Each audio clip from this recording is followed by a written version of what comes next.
Now, from the Columbia Basin, your local news source, this is iFiber One News, presented in high definition. The #1 source for real-time local news, local sports headlines, and our very own Weather Center forecast covering the entire Columbia Basin. With your iFiber One News team, reporting news in real time as it's happening.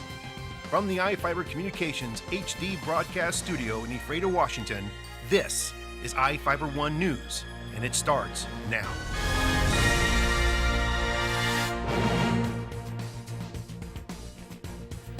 Welcome to iFiber One News. I'm Cody Johnston with news from around the Columbia Basin for Wednesday, April 10th.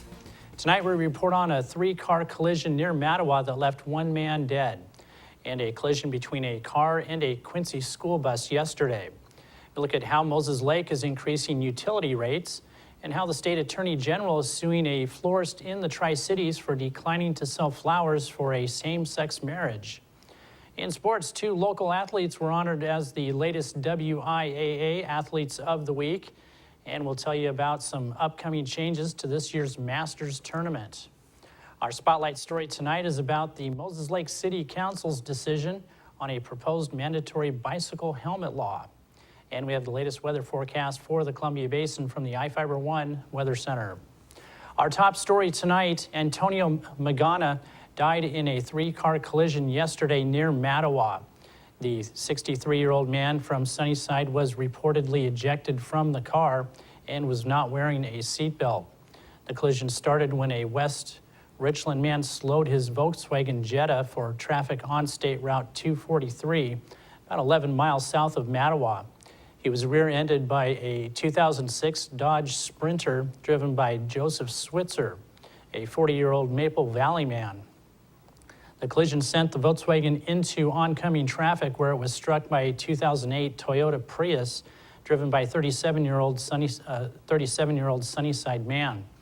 All 3 drivers and 2 passengers were injured and transported to Cadlick Regional Medical Center for treatment. The cause of the collision is under investigation by the Washington State Patrol. Another collision took place yesterday and involved a Quincy school bus. Here with the story is Ryan Lancaster. A Quincy school bus carrying 30 students of various ages was involved in a collision yesterday at about 3:45 p.m. Grant County Sheriff's officials say the bus was traveling west on Road 11 Northwest near Road S, about a mile west of Quincy. A newspaper carrier vehicle allegedly pulled out from the side of the road and struck the bus. The driver of the car was reportedly taken to the hospital with a broken collarbone, but sheriff's officials said none of the students suffered more than minor bumps and bruises. Quincy Superintendent Burton Dickerson said all students were taken to the Quincy Valley Medical Center as a precautionary measure. There they were treated if necessary and held until their parents picked them up. In a statement released today, Dickerson expressed relief that nobody was seriously injured. He praised students for remaining calm and respectful during what he called a frightening and upsetting experience. For details on this story, visit iFiber1.com. Thanks, Ryan. People living in Moses Lake will see their utility rates increase by 1.7%. The Moses Lake City Council passed the second reading of a rate hike last night that increases stormwater, sewer, and water fees starting May 1st. But a slight change was made to the amount of the increase since the first reading 2 weeks ago. Finance Director Robert Taylor said the annual increases are based on the Consumer Price Index. He said the first reading of the ordinance had the wrong CPI rate listed as 1.3 instead of 1.7%.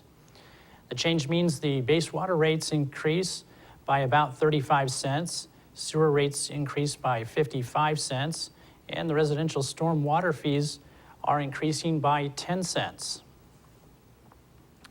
The Moses Lake Irrigation and Rehabilitation District is hosting their 4th annual Kids Fishing Derby on Saturday at Conley Park.